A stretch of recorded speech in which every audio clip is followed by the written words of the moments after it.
Hi viewers, welcome to our channel. ప్రస్తుతం మనతో పాటు భరద్వాజ్ గారు సీనియర్ జర్నలిస్ట్ ఉన్నారు. వారితో ఒకసారి మాట్లాడదాం. సార్ నమస్కారం. సార్ నమస్తే అండి. సార్ తండేల్ మూవీ రియల్ ఇన్సిడెంట్స్ని బేస్ చేసుకొని తీసిన సినిమా. నాగ చైతన్య గారు అండ్ సాయి పల్లవి గారు వీళ్ళు పేరు మరోసారి స్క్రీన్ పైన చూడడం మనం చూస్తున్నాం. ఇవాళ ఆడియన్స్ ముందుకు వచ్చింది కదా సార్ తండేల్. మరి అంతకుముందు సాంగ్స్ ట్రైలర్తో ఒక మంచి బజ్ అయితే క్రియేట్ అయింది. మరి ఆ బజ్ని ఇది చేరిందంటారా, రీచ్ అయిందా లేదా? మీ ఒపీనియన్ ఏంటి సార్ ఈ సినిమా పైన? అంటే ఇది ఒక మంచి ఫీల్ గుడ్ లవ్ స్టోరీ అయి ఉండేది. అవటానికి తగ్గ ఎలిమెంట్స్ అన్నీ ఆ కథలో ఉన్నాయి. ఓకే. అయితే ఆ కథలో ఉన్నటువంటి ఎలిమెంట్స్ అన్నీ గాలికి వదిలిపెట్టేసి వీళ్ళు ఆ కథలో ఇంకొక దర్శనం చేశారు. ఈ సినిమా ప్రొడక్షన్ వ్యవహారాలు ఆర్గనైజ్ చేసినటువంటి అరవింద్ గారికి, అంటే ఆయన దగ్గరికి టాపిక్ వెళ్ళినప్పుడు ఆయన్ని ఈ టాపిక్కి కనెక్ట్ చేసినటువంటి ఎలిమెంట్ ఒకటి ఉంది. అదేంటంటే ఆయన ఈ కథలో ఆయన చూసింది ఏంటంటే పాన్ ఇండియా లెవెల్లో సినిమా అని చెప్పడానికి కూడా అదే కారణం. ఆయన పదే పాన్ ఇండియా సినిమా అని చెప్పారు. హిందీలో కూడా రిలీజ్ అయింది ఈ సినిమా. రీజన్ ఏంటంటే ఆయనకు కనెక్ట్ అయిన పాయింట్ ఏంటంటే పాకిస్తాన్ జైళ్ళకి వెళ్ళటం. అమెరికా జైళ్ళకి వెళ్ళారు అంటే అంతగా కనెక్ట్ అయ్యేవాడు కాదు ఆయన. పాకిస్తాన్ జైలుకి వెళ్ళటం అనేది అరవింద్ గారికి కనెక్ట్ అయింది. పాకిస్తాన్కి ఇండియాకి ఉన్నటువంటి ఒక ధోరణి పాకిస్తాన్ మీద భారతీయుల్లో ఉంది అని చెప్పుకునేటువంటి ఒక ఫీలింగ్, ఉంది అని చెప్పుకునే ఫీలింగే, ఉన్న ఫీలింగ్ అని నేను అంటలేదు, ఉందని కొంతమంది అనుకుంటూ ఉంటారు. టోటల్ భారతీయులందరూ పాకిస్తాన్ వ్యతిరేకులని అనుకుంటారు. అలా ఏం లేదు. భారతీయులు పాకిస్తాన్ వ్యతిరేకులు కాదు, పాకిస్తాన్లో ఉన్న ప్రజలందరూ భారత వ్యతిరేకులు కాదు. కానీ మూసపోసినట్టుగా డిజైన్ చేయటం అనేది ఈ సినిమాలో చూస్తాం మనం. తండేల్లో ఈ మోసపోయటానికి తగినటువంటి సరంజామా ఉంది ఈ సినిమాలో, ఈ కథలో అన్న దగ్గర కనెక్ట్ అయ్యారు వీళ్ళు. అది ఎలిమెంట్, వీళ్ళని కనెక్ట్ చేసిన ఎలిమెంట్. సో పాకిస్తాన్ జైల్లో వీళ్ళు ఉండగా అక్కడ వాళ్ళు పాకిస్తాన్ జైల్లో ఉండేటువంటి ఇస్లాం మత అనుయాయులందరూ మతోన్మాదులే. హిందూ మతంలో ఉన్న వాళ్ళందరూ కూడా, భారతీయులు అందరూ కూడా చాలా సమదృష్టితో, చాలా సమన్యాయంతో నడిచేవారు అనేటువంటి ఒక అభిప్రాయాన్ని ప్రమోట్ చేయటం అనేది కూడా ఈ సినిమాలో కనిపిస్తుంది. ఇది చాలా సహజంగా చాలామంది ఇంత ముందు కూడా చేశారు. ఏది నాగార్జున గారు ఆజాద్ అనేటువంటి సినిమా దగ్గర నుంచి మనం చూస్తున్నాం ఈ గోల. ఖడ్గం అనేటువంటి కృష్ణవంశీ గారి సినిమాలోను, ఇలా అనేక చిత్రాలలో వీళ్ళు చాలా గొప్పవాళ్ళు, వాళ్ళు చాలా దుర్మార్గులు అనే ఎలిమెంట్ మీద కథ కొంచెం గొప్ప మిగిలిన వాళ్ళు వాళ్ళకు మార్జిన్ ఇచ్చేవాళ్ళు. ఇందులో కూడా మార్జిన్ ఇస్తాడు పాపం. ఆ మార్జిన్ ఇచ్చి వీళ్ళు ఆ జైలు సూపరింటెండెంట్ గారు చివరిలో కొంచెం వీళ్ళకి అనుకూలంగా మారతాడు. ఆ మార్పు అనేది మనం పాజిటివ్ టోన్లో స్వీకరించాలి అని డైరెక్టర్ గారి ఉద్దేశం. ఇలా వీళ్ళ కాన్సన్ట్రేషన్ ఒరిజినల్ కథను వదిలిపెట్టేశాడు. కథలో ఉన్నదేమిటి? ఒరిజినల్గా వీళ్ళు తీసుకున్నటువంటి ఒరిజినల్ స్టోరీలో ఉన్న పాయింట్ ఏంటంటే, జాలర్లు వాళ్ళ జీవితాల్లో ఉండేటువంటి ఘర్షణలు చాలా ఉంటాయి వాళ్ళకి. లోకల్గా వాళ్ళ జీవితాల్లో, జాలర్ జీవితంలో ఉండే ఘర్షణ, ఆ ఘర్షణలో నుంచి ఒక ప్రేమ జంట, అది మీ ఎలిమెంట్. మీరు అక్కడ ఫోకస్ చేసి కథను డిజైన్ చేసుకోవాలి. ఏదో ఒక ఏరియాలో ఇద్దరు పిల్లలు కనెక్ట్ అవుతారు. ఒకళ్ళని విడిచి ఒకళ్ళు ఉండలేనంత బాండింగ్ ఏర్పడడానికి ఒక ఎలిమెంట్ ఏదో ఉండాలి వాళ్ళ జీవితంలో. దాన్ని డిజైన్ చేసుకోవడానికి డైరెక్టర్ గారికి కానీ, కథా రచయితగా ఆయనే కథ కూడా, ఆయనకి టైం దొరకలా. ఎందుకు టైం దొరకలేదంటే వాళ్ళు నమ్మిన ఎలిమెంట్ ఇది కాదు. వాళ్ళ నమ్మకం ఇక్కడ లేదు, వాళ్ళ నమ్మకం ఇంకెక్కడో ఉంది. అదేమో జనాలకు బోరు కొట్టేసినటువంటి పరిస్థితి. అనేక సినిమాల్లో ఈ పాకిస్తాన్ వ్యతిరేకత అనేది జనం చూసి చివరికి సినిమా వాళ్ళు ఎలా తయారు చేశారంటే పరిస్థితిని, భారతదేశంలో ఎవరైనా పాకిస్తాన్ గురించి చెడుగా మాట్లాడితే జనాలు కొట్టే లెవెల్లో, జనాలకి చిరాకు తెప్పించేంతగా ఇబ్బంది పెట్టేశారు సినిమా వాళ్ళే.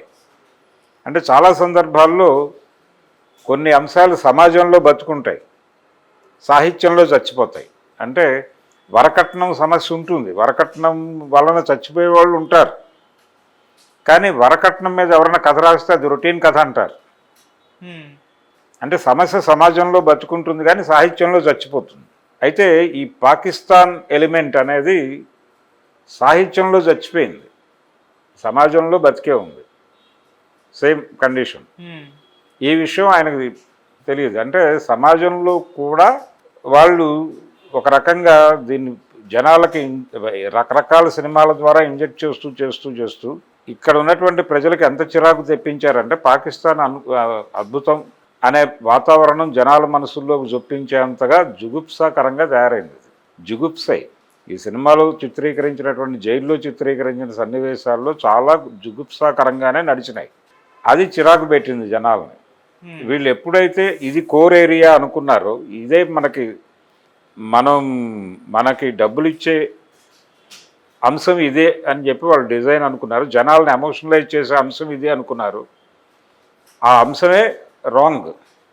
వాళ్ళు పట్టుకోవాల్సిన అంశాన్ని వదిలిపెట్టేశారు దీని మీద ఫోకస్ పెట్టి. ఓకే, ఆ జాలర్ల జీవితాల్లో ఉన్నటువంటి ఘర్షణ, సమాజంతో వాళ్ళకు ఉన్నటువంటి ఘర్షణ, వాటిని ఫోకస్ చేస్తూ ఎంటర్టైనింగ్గాను ఆ జాలర్ల కష్టాలతోనూ వాళ్ళ మధ్య ప్రేమ ఎలా బిల్డ్ అయింది అనే దాంతోనూ, అది ఎంత బలంగా ఉంది అనే దాంతోనూ ఒక కథని నడిపి, అంత బాండింగ్ ఉన్నటువంటి వ్యక్తి అతన్ని కాపాడుకోవడానికి ఆవిడేదో ప్రయత్నం చేసింది.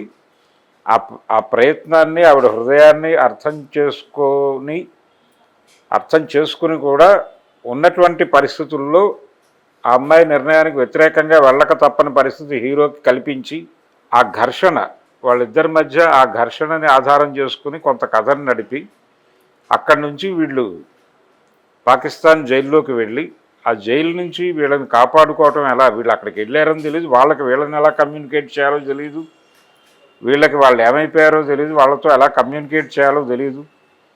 అనేక చోట్లకు తిరిగి ఉంటారు వాళ్ళు, అనేక మంది అధికారులు కాళ్ళ వేళ్ళ పడి ఉంటారు. ఇది కదా డ్రామా. దీని మీద డ్రామా నడిపుంటే జనాలు కొత్తగా ఫీల్ అయ్యేవాళ్ళు, కొత్త విషయాలు చెప్పిన వాళ్ళు అయ్యేవాళ్ళు. ఇలాంటి పరిస్థితులు ఏర్పడినప్పుడు ఇక్కడ బ్యూరోక్రసీ ఇలా బిహేవ్ చేస్తుంది అనేది గనక దాని మీద ఫోకస్ చేసి గనక సినిమా డ్రైవ్ చేసి ఉంటే జనాలు కొత్తగా ఫీల్ అయ్యేవాళ్ళు. ఆ కొత్త ఫీలింగ్ లేకుండా చేశారు. థియేటర్లో కూర్చున్న ప్రేక్షకుడికి ఏ సన్నివేశం కూడా కొత్తగా కనిపించదు, అదేదో అలా నడుస్తూ ఉంటుంది. మంచి పెర్ఫార్మెన్స్ ఇచ్చారు నాగ చైతన్య, మంచి పెర్ఫార్మెన్స్ ఇచ్చాడు. అలాగే సాయి పల్లవి చాలా అద్భుతంగా నటించింది. ఎందుకు ఇంత కష్టపడుతున్నారు వీళ్ళు అని ఆడియన్స్కి వాళ్ళ మీద జాలి కలిగే పరిస్థితి. అందుకని టోటల్గా సినిమా అంటే మనకి ఒక విషయం గుర్తుంచుకోవాలి, వీళ్ళు ఒక మతం దేశభక్తి ఇంకో మతానికి ప్రాణ సంకటంగా మారకూడదు. వీళ్ళు ఒక రకంగా శవాల మీద పేలాలు ఏరుకునే బాపతు ఈ రకమైన సినిమాలు తీసేవాళ్ళు, ఈ రకమైన దేశభక్తి సినిమాలు తీసేవాళ్ళు శవాల మీద పేలాలు ఏరుకునే వాళ్ళు అనటంలో ఏమాత్రమూ తప్పులేదు. ఎందుకంటే ఈ సినిమా ద్వారా వాళ్ళు ఏ సెక్షన్ హృదయాలు గెలవాలనుకున్నారు అంటే, ఆర్టికల్ 370కి రద్దుకు వ్యతిరేకంగా పాకిస్తాన్లో అలజడులు చెలరేగిపోయినాయనే చూపిస్తాడు సినిమాలో. అక్కడ అలజడులు చెలరేగటం ఏంటి, ఏం చేస్తారు అక్కడ వాళ్ళు అంటే, ఆ ప్రభుత్వం వెళ్ళిపోయి ఇండియాని కైవసం చేసేసుకోవాలని అక్కడ ప్రజలు అనుకున్నారా, అనుకుని రోడ్ల మీదకి వచ్చారని ఈ డైరెక్టర్ గారి ఉద్దేశమా, ఏదైనా ప్రాతిపదిక ఉందా దీనికి? అదొక గందరగోళం. తర్వాత కాశ్మీర్ ఇంతకాలం మాదనుకున్నాం అని ఒక డైలాగ్ ఉంటుంది పాకిస్తానీ నుంచి. ఒక పాకిస్తానీ సోల్జర్ అంటాడు ఆ మాట. అంటే దానికి నాగ చైతన్య డైలాగ్, కాశ్మీర్ మాది కదా, నిజానికి కాశ్మీర్ అనేది వాళ్ళది కాదు వీళ్ళది కాదు, ఆజాదీ కాశ్మీర్ అనే నినాదం ఉంది అక్కడ. ఇలా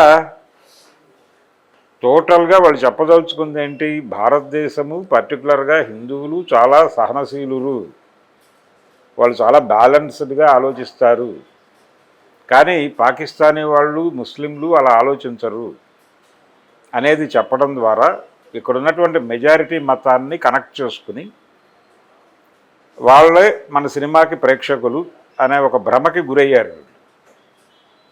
గురై ఈ గందరగోళం అంతా పెట్టారు సినిమాలో. అలా ఆల్రెడీ సమాజంలో మెజారిటీ మతం ప్రమాదంలో ఉంది అని చెప్పడం ద్వారా మైనారిటీలని భయాందోళనల్లో ముంచెత్తుతూ ఒక గందరగోళపు వాతావరణాన్ని నడుపుతున్నారు ఇక్కడ పాలకులు. దాన్నే మీరు సినిమాలో చెప్పారు, చెప్పి తద్వారా లబ్ధి పొందాలనుకున్నారు. పైగా నేషనల్ మూడ్ ఇదే అనుకుంటున్నారు మీరు. నేషనల్ మూడ్ ఇదే అనే ఉద్దేశంతో మీరు ఈ సినిమాని పాన్ ఇండియా లెవెల్లో ప్రమోట్ చేయాలనుకున్నారు.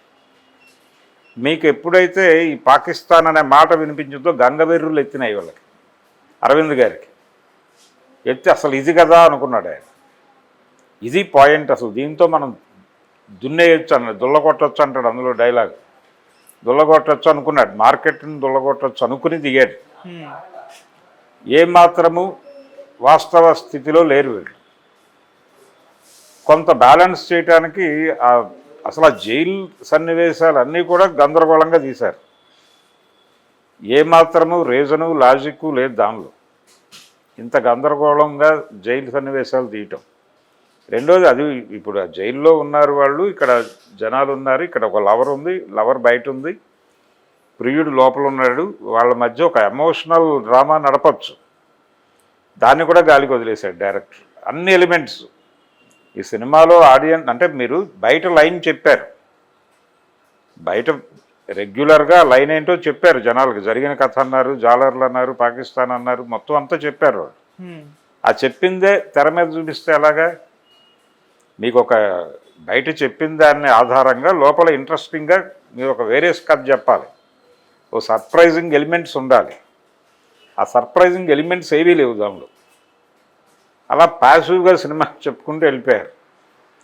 పైగా ఎక్కడైనా డీవియేట్ అవుతామేమో అనుకున్నట్టు కొద్దో గొప్ప ఆ సినిమాని నిలబెట్టింది దేవిశ్రీ ప్రసాద్. దేవిశ్రీ ప్రసాద్ కంట్రిబ్యూషన్ ఉంది ఆ సినిమాకి, సాయి పల్లవి కంట్రిబ్యూషన్ ఉంది, నాగ చైతన్య కంట్రిబ్యూషన్ ఉంది, డైరెక్టర్ చందు మొండేటి తప్పు చేసాడు, అయిపోయింది. చందు మొండేటి తప్పు చేసేసాడు. అరవింద్ గారు ప్రధానంగా ఈ ప్రాజెక్ట్ని, ఆ ప్రాజెక్ట్ అలా రావడానికి కారణం ఆయన. టోటల్గా ఒకవేళ ఈ సినిమా ఫెయిల్ అయితే ఆ ఫెయిల్యూర్కి నైతిక బాధ్యత అరవింద్ గారే స్వీకరించాలి. ఎందుకంటే ఆయన తన బ్రెయిన్ అలా కండిషన్ చేసేసుకున్నాడు. ఆయన ఆ దీనిలో ఉన్నాడు, ఆ భ్రమలో ఉన్నాడు. ఈ పాకిస్తాన్ అనేటువంటి ఎలిమెంట్ని మనం బీభత్సంగా పేల్చొచ్చు అనే ఉద్దేశంతో చాలా నాన్ సెన్స్ రాసుకున్నారు వాళ్ళు. ఆ నాన్ సెన్సే సినిమాని ప్రాణ సంకటంలో పడేసింది. అందుకని అరవింద్ గారిదే బాధ్యత ఈ సినిమాకు సంబంధించి. ఫెయిల్యూర్కి ఆయన మాత్రమే బాధ్యుడు, ఇంకెవరు కాదు. ఆయన గైడెన్స్లో నడిచినటువంటి చందు మొండేటి ఈ సబ్జెక్టుని నమ్మారు వీళ్ళు. ఆర్టిస్టులు అందరూ నమ్మారు. ప్రతి ఒక్కరూ కూడా వారికి ఇచ్చినటువంటి పాత్రకి పూర్తి స్థాయిలో న్యాయం చేశారు. ఎవ్వరి తప్పు లేదు ఇందులో. మ్యూజిక్ డైరెక్టర్ ప్రాణం పెట్టాడు, కెమెరా ప్రాణం పెట్టారు, ప్రతి సన్నివేశాన్ని చాలా బాగా చిత్రీకరించారు. ఇంత కష్టం ఒక చౌకబారు మోసధోరణి మార్కెటింగ్ స్ట్రాటజీ అనే పేరుతో మార్కెట్ అవుట్లుక్ అనేటువంటి ఒక రాంగ్ కాన్సెప్ట్లో